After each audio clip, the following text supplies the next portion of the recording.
وذكر فإن الذكرى تنفع المؤمنين وما خلقت الجن والإنس إلا ليعبدون.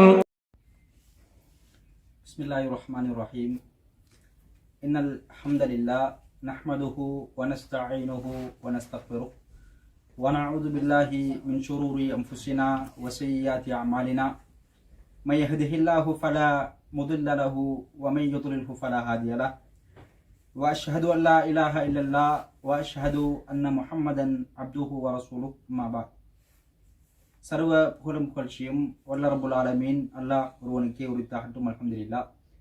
நபிகள் நாயகம் ஸல்லல்லாஹு அலைஹி வஸல்லம் அவர்கள் மீது அல்லாஹ்வினுடைய அன்பும் கிருபையும் என்றென்றும் நிலவ வேண்டும் என்ற பிரார்த்தனையோடு, அன்புக்குரிய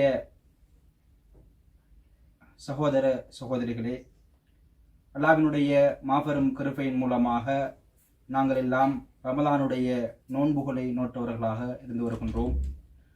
அல்லாஹு தஆலா இஸ்லாமிய மார்க்கம் எங்களுக்கு இந்த அருள்மிகு ரமலானிலே நோன்பினை ஒவ்வொரு ஆண் பெண்ணுக்கும் கடமையாக்கிவிட்டு, இந்த நோன்பினை மனிதர்களுக்கு கடமையாக்கிய இஸ்லாமிய மார்க்கம் ஒருவர் நோன்பு நோட்பதாக இருந்தால் ஒரு சில தகமைகள் அவருக்கு இருக்க வேண்டும், இவர்களுக்குத்தான் நோன்பு கடமை என்கின்ற ஒரு சில அளவுகோலை இஸ்லாமிய மார்க்கம் எங்களுக்கு சொல்லுகின்றது.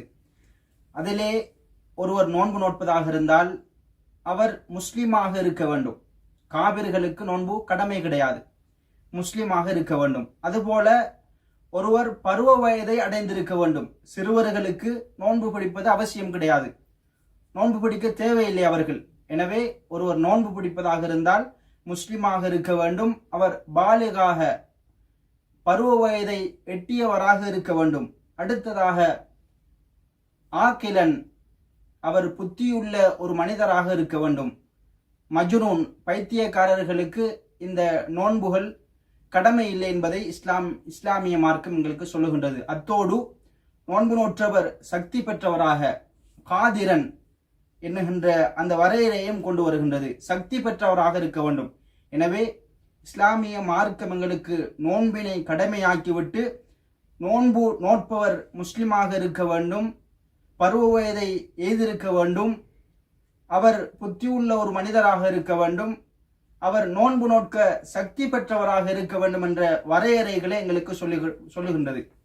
இந்த தகுதிகளை எல்லாம் இஸ்லாமிய மார்க்கம் கடமையாக்கிவிட்டு மாத்திரம் விட்டு விடாமல், சில சந்தர்ப்பங்களில் சில சூழ்நிலைகளில் சிலர்களுக்கு நோன்பினை விடலாம் என்கின்ற அவகாசத்தை, நோன்பினை அவர் பிடிக்காமல் இருக்கலாம் என்கின்ற அந்த சலுகையை இஸ்லாமிய மார்க்கம் வழங்கியிருப்பதை காண முடியுமாக இருக்கின்றது.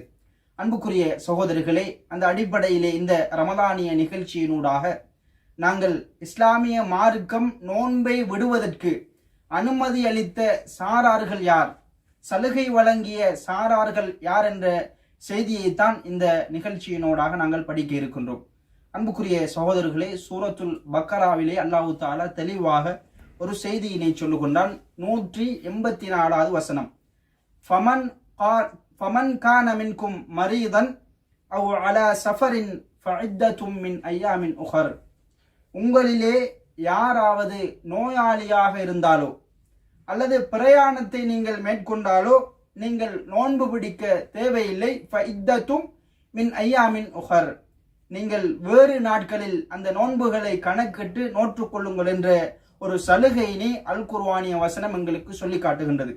அன்புக்குரியவர்களே, இதிலே முதலாவது செய்தி, நோயாளிக்கு இஸ்லாமிய மார்க்கம் நோன்பை விடுவதற்கு சலுகை அளிப்பதை நாங்கள் பார்க்கின்றோம்.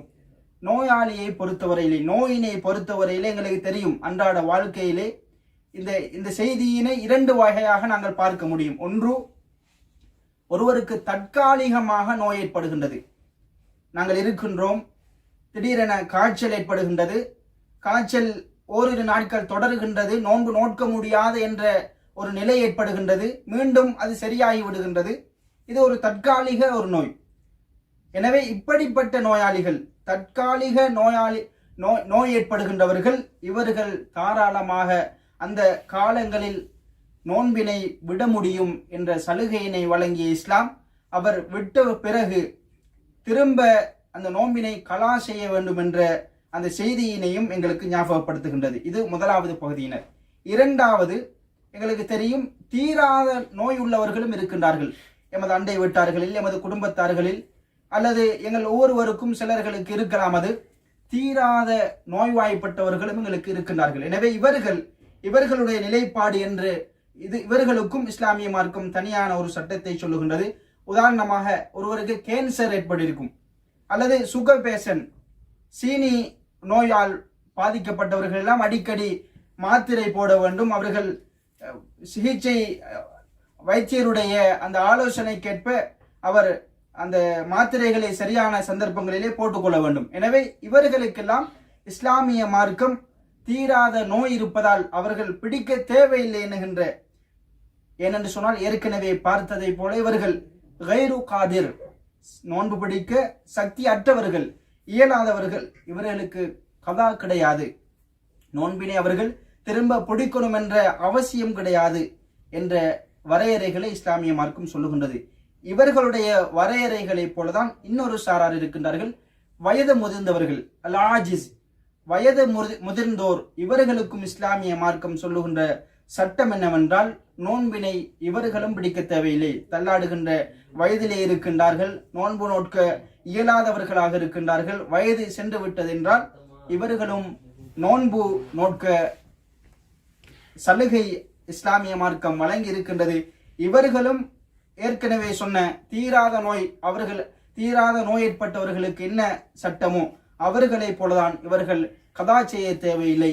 இருந்தாலும் இந்த விடயத்திலே அப்துல்லா இப்னு உமர் ரலியல்லாஹு அன்ஹு அவர்களும் இப்னு அப்பாஸ் ரலியல்லாஹு அன்ஹு அவர்களும் இந்த இருவரும் ஒரு செய்தியினை இவர்களுக்கு சொல்லுகின்றார்கள். இவர்கள் கதா செய்ய தேவையில்லை இஸ்லாம் கூறுவதை போல. இருந்தாலும் இவர்கள் விரும்பினால் இத்ஆமு அல் மசாக்கீன், ஏழைகளுக்கு இவர்கள் எத்தனை நோன்பை விட்டார்களோ, ஒரு மாதம் முழுக்க அவர்கள் நோன்பு நோக்கவில்லை என்றால் இவர்கள் ஏழைகளுக்கு கணக்கிட்டு ஒரு நாளைக்கு ஒருவருக்கு அவர்கள் உணவளித்துக் கொள்ளலாம் என்ற செய்தியினை இந்த இரண்டு சஹாபாக்களும் எங்களுக்கு வழிகாட்டுகின்றார்கள். எனவே அன்புக்குரிய சகோதரர்களே, இவர்கள் தீராத நோயுள்ளவர்கள், வயது முதிர்ந்தவர்கள், இவர்கள் நோன்பு நோட்க தேவையில்லை, அதே போல கதா செய்யவும் தேவையில்லை. சஹாபாக்கள் ஞாபகமூட்டுவதை போல, பத்துவா சொல்லியிருப்பதை போல அவர்கள் ஏழைகளுக்கு உணவளிக்கலாம் என்ற செய்தியினை புரிந்து கொள்ள வேண்டும். மூன்றாவது, பிரயாணி. ஒருவர் பிரயாணம் செய்கின்றார். ஏற்கனவே பார்த்த அல் குர்ஆனிய வசனத்திலே கூறப்பட்டதை போல, ஃபமன் கான மின்கும் மரீதன் அவ் அலா சஃபரின், ஒருவர் பிரயாணம் செல்லுகின்றார், பிரயாணத்திலே அவருக்கு கஷ்டம் ஏற்படுகின்றது, நோன்பு முடிக்க முடியாது என்ற நிலை ஏற்பட்டால் இஸ்லாமிய மார்க்கம் அவருக்கும் விதிவிலக்கு அளிக்கின்றது, சலுகை அளிக்கின்றது. அவர் நோன்பு பிடிக்க தேவையில்லை. ஒருவர் எனக்கு கஷ்டமாக இல்லை, நான் பிரயாணம் செல்லுகின்றேன், நோன்பு நோட்க முடியும் என்கின்ற ஒரு தீர்மானத்துக்கு வருகின்றார் என்றால் அவரை தடுக்க முடியாது.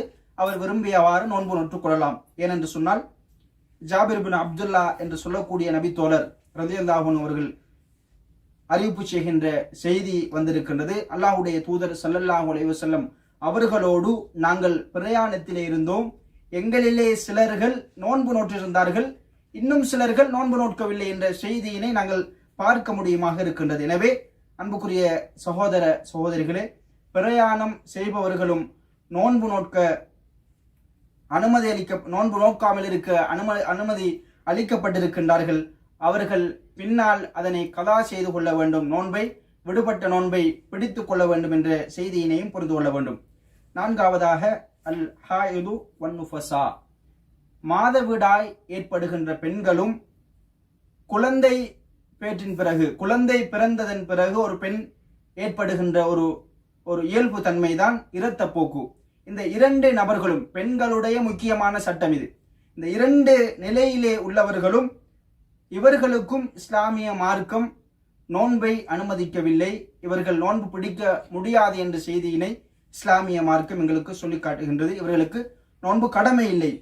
அன்புக்குரிய சகோதரர்களே, இவர்கள் என்ன செய்வார்கள் என்றால், இவர்களுடைய அந்த விடயங்கள் சுத்தமாகிய பிறகு, ஒருவருக்கு மாதவிடாய் ஏற்படுகின்றது ஒரு பெண்ணுக்கு, அல்லது குழந்தை பேற்றின் மூலமாக மகப்பேற்றினூடாக இரத்தப்போக்கு ஏற்படுகின்றது, இவர்கள் எப்பொழுது சுத்தம் அடைகின்றார்களோ அதன் பிறகுதான் இவர்கள் நோன்புகளை நோற்றுக்கொள்ள வேண்டும், கதா செய்ய வேண்டும் என்ற அந்த விடயத்தினை எங்களுக்கு இஸ்லாமிய மார்க்கம் வழிகாட்டுகின்றது. ஏனென்றால் ஆயிஷா ரலியல்லாஹு அன்ஹா அவர்கள் அறிவிப்பு செய்கின்ற ஒரு செய்தி நாங்கள் பார்க்க முடியுமாக இருக்கும். அவர்கள் அறிவிப்பு செய்கின்றார்கள், குன்னா நுஅமரு பி கதாஇ ஸௌம் வலா நுஅமரு பி கதாஇ ஸலா. ஆயிஷா ரலியல்லாஹு அன்ஹா அவர்கள் அறிவிப்பு செய்கின்றார்கள், நாங்கள் விடுபட்ட நோன்புகளை நோட்குமாறு, பின்னர் அதனை நோட்க வேண்டும் என்று, கதா செய்ய வேண்டும் என்று நாங்கள் வலியுறுத்தப்பட்டோம், ஏவப்பட்டோம். ஆனால் தொழுகையினை நாங்கள் இவ்வாறான சந்தர்ப்பங்களில் விட்டு விடுவோம், இதனை நாங்கள் திரும்ப மீட்ட வேண்டும், கதா செய்ய வேண்டும் என்று நாங்கள் ஏவப்படவில்லை என்ற செய்தியினை எங்களுக்கு ஆயிஷா ரலியல்லாஹு அன்ஹா அவர்கள் சொல்வதன் மூலமாக இந்த செய்திகளை, இவர்களுக்குரிய சட்டங்களை நாங்கள் புரிந்து கொள்ள முடியுமாக இருக்கின்றது. அடுத்ததாக இன்னும் ஒரு சாரார் தான், இவர்களும் இதுவும் பெண்களுடைய விடயத்திலே வருகின்ற ஒரு அனுமதி அளிக்கப்பட்டவர்கள அவர்கள்தான் அல் ஹாமிலு வல் முர்த, கர்ப்பிணி தாய்மார்கள், இன்னும் பாலூட்டுகின்ற தாய்மார்கள். இந்த 2 சாரார் பற்றியும் இஸ்லாமிய மார்க்கம் அழகான முறையிலே அவர்களுடைய நோன்பு சம்பந்தமாக சொல்லி காட்டுகின்றது. எங்களுக்கு தெரியும், அல்லாஹுடைய தூதர் ஸல்லல்லாஹு அலைஹி வஸல்லம் அவர்கள் சொன்ன செய்தி பதிவாக இருக்கின்றது, இன்னல்லாஹ வதா அனில் முசாஃபிரி அஸ்ஸௌம வஷர்த ஸலா. அல்லாஹு தஆலா பிரயாணம் செல்லுகின்ற ஒருவருக்கு நோன்பு பிடிக்காமல் இருப்பதற்கான அந்த சந்தர்ப்பத்தை அல்லாஹு தஆலா வைத்திருக்கின்றான். இன்னும் தொழுகையிலே அரைவாசி பகுதியை அவர்கள் செய்துவிட்டால் போதும். நாங்கள் பிரயாணம் செல்லுகின்றோம், துஹருடைய நேரம் வருகின்றது, 4 ரக்காத் தொழுகைகளை 2 ரக்காத்துகளாக சுருக்கி தொழுகின்றோம். இந்த சந்தர்ப்பங்களை ஒரு பிரயாணிக்கு அல்லாஹு தஆலா வழங்கியிருக்கின்றான். வஅனில் ஹுபுலா வல் முர்த அஸ்ஸௌம, கர்ப்பிணி தாய்மார்களாக இருப்பவர்களுக்கும், யாரெல்லாம் பாலூட்டுகின்ற பெண்களாக இருக்கிறார்களோ இவர்களுக்கும் அல்லாஹு தஆலா நோன்பு பிடிப்பதையும், அவர்களுக்கு நோன்பு பிடிக்காமல் இருக்கின்ற அந்த சலுகையையும் வழங்கியிருக்கின்றான் என்ற செய்தியினை இந்த ஹதீஸிலிருந்து புரிந்து கொள்ள முடியும். எனவே அன்புக்குரிய சகோதர சகோதரிகளே, ஒருவர் கர்ப்பிணி தாயாக இருக்கின்றார்கள், இன்னும் ஒருவர் பாலூட்டுகின்ற பெண்ணாக இருக்கின்றார்கள், இவர்களுக்கு நோன்பினை விடுவதற்கு அனுமதி இருக்கின்றது. ஆனால் இவர்கள் நோன்பினை விட்ட பிறகு இவர்கள் கதா செய்ய வேண்டுமா அல்லது ஏழைகளுக்கு உணவளிக்க வேண்டுமா என்கின்ற விடயத்திலே உலமாக்களுக்கு மத்தியிலே மிகப்பெரிய ஒரு கருத்து வேறுபாடுகள் இருந்து கொண்டே இருக்கின்றது. அதிலே ஒரு சில கருத்து வேறுபாடுகள் இருக்கின்றது, அதனை நான் சுருக்கமாக சொல்லுகின்றேன். அன்புக்குரிய சகோதரர்களே, இமாம் ஷாஃபி ரஹ்மஹுல்லா, இன்னும் அஹ்மத் இமாம் போன்றவர்கள் இந்த 2 சாராரும் நோன்பை விட்ட பிறகு அவர்கள் இந்த நிலைமையிலே இருக்கின்றார்கள், நோன்பை விடுகின்றார்கள், பிறகு இதனை நோட்க வேண்டும், கதா செய்ய வேண்டும் என்ற விஷயத்தோடு இவர்கள் ஏழைகளுக்கும் எத்தனை நோன்பை விட்டார்களோ அத்தனை நாளை கணக்கிட்டு ஏழைகளுக்கு உணவளிக்க வேண்டும் என்ற செய்தியினை சொல்கின்றார்கள். கதா செய்வதுடன் உணவும் அளிக்க வேண்டும் என்ற செய்தியினை இமாம் ஷாஃபியும் இமாம் அஹ்மதும் சொல்லிக் கொண்டிருக்கின்றார்கள். 2வது செய்தி, இமாம் அபு ஹனீஃபா ரஹிமஹுல்லா அவர்கள் என்ன சொல்லுகின்றார்கள் என்றால், இந்த 2 சாராரும், கர்ப்பிணி தாயும் பாலூட்டுகின்ற பெண்ணும், இவர்கள் கதா மாத்திரம் செய்தால் போதும், இவர்கள் உணவளிக்க தேவையில்லை, கதா மாத்திரம் செய்தால் போதும் என்ற விடயத்தினை அவர்கள் சொல்லுகின்றார்கள். 3வது விடயம் என்னவென்றால், எங்களுக்கு ஏற்கனவே பார்த்ததை போல இப்னு அப்பாஸ் ரலியல்லாஹு அன்ஹு அவர்களும் அப்துல்லா இப்னு உமர் ரலியல்லாஹு அன்ஹு அவர்களும் ஒரு செய்தியினை இவர்கள் சம்பந்தமாக சொல்லுகின்றார்கள். இவர்கள் கதா செய்ய தேவையில்லை, இந்த 2 சாராரும் கதா செய்ய தேவையில்லை, அவர்கள் விரும்பினால் அவர்கள் எத்தனை நோன்பு விட்டார்களோ அத்தனைக்கும் கணக்கிட்டு ஏழைகளுக்கு உணவளித்தால் போதுமானது என்ற செய்தியினை சொல்லிக் கொண்டிருக்கின்றார்கள். எனவே இவ்வாறான கருத்து வேறுபாடுகள் இந்த விடயத்திலே இருந்து கொண்டிருக்கின்றது. அதிலே அதிகமாக இந்த சஹாபாக்கள் சொன்ன செய்தியினை நாங்கள் பார்க்க முடியுமாக இருக்கும். இந்த 2 சஹாபா தோழர்களும் சொன்னதற்கு எந்த சஹாபாக்களும் எதிர்கருத்து சொல்லவில்லை என்ற செய்தியும் எங்களுக்கு நாங்கள் அந்த செய்திகளையும் பார்க்க முடியுமாக இருக்கின்றது. அவர்கள் கலா செய்ய தேவையில்லை, அவர்கள் உணவளித்தால் போதும் என்ற செய்தியினை இந்த இப்னு அப்பாஸ் ரலியல்லாஹு அன்ஹு அவர்களும் அப்துல்லா இப்னு உமர் ரலியல்லாஹு அன்ஹு அவர்களும் சொல்லிய செய்திக்கு எந்தவித மறுப்பும் இருக்கவில்லை என்ற செய்தியினை நாங்கள் புரிந்து கொள்ள முடியுமாக இருக்கின்றது. எனவே இந்த விடயங்கள் எல்லாம், இந்த சாரார்கள் எல்லாம் நோன்பை விடுவதற்கு விதிவிலக்கு அளிக்கப்பட்டவர்கள், சலுகை அளிக்கப்பட்டவர்கள் என்ற செய்தியினை நாங்கள் புரிந்து கொள்ள வேண்டும். அன்புக்குரிய சகோதரர்களே, இதையெல்லாம் தாண்டி எமது வாழ்க்கையை, எமது சூழலை நாங்கள் சற்று பார்க்கின்ற பொழுது, இன்னைக்கு புனிதமான ரமதானுடைய மாதத்திலே இருக்கின்றோம். இந்த புனிதமான மாதத்திலும் அருள்களை பெறாமல் ரமதானிலே நோன்பை நோட்காமல் இருக்கின்ற சாராரையும் பார்க்கின்றோம். தகுதிகள் இருந்து, சந்தர்ப்பங்கள் இருந்து, ஆரோக்கியம் இருந்து நோன்புகளை நோட்காமல் பாலடிக்க வென்றவர்களையும் பார்க்கின்றோம். அன்புக்குரியவர்களே, ஆரோக்கியம் ஏழ்மைகளை இருந்து ஒருவர் நோன்பை விடுவாராக இருந்தால் அல்லாஹ் தாலா பாதுகாக்க வேண்டும். அவர் தௌபா செய்து மீண்டு கொள்ள வேண்டும். மிகப்பெரிய பாவமாகும் இது. தனது வேலைகள் தான், தனது செயற்பாடுகள் தான் பெரிது என்று அதற்கு முக்கியத்துவம் அளித்து இன்று நோன்பு நோட்காமல் இருக்கின்ற அந்த நபர்களிலிருந்து நாங்கள் இல்லாதிருக்க வேண்டும். அல்லாஹ் தாலா இந்த புனிதமான ரமதானுடைய மாதத்திலே நல்ல முறையிலே நோன்பு நோற்று அதற்கான முழுமையான கூலிகளை அல்லாஹ்விடத்திலே பெற்றுக்கொள்வதற்கு எனக்கும் உங்களுக்கும் அல்லாஹ் தாலா அருள் பாலிப்பானாக. வாஹிரு தாவானா அனில் ஹம்துலில்லாஹி ரப்பில் ஆலமீன். அஸ்ஸலாமு அலைக்கும் வரஹ்மத்துல்லாஹி வபரகாத்துஹு.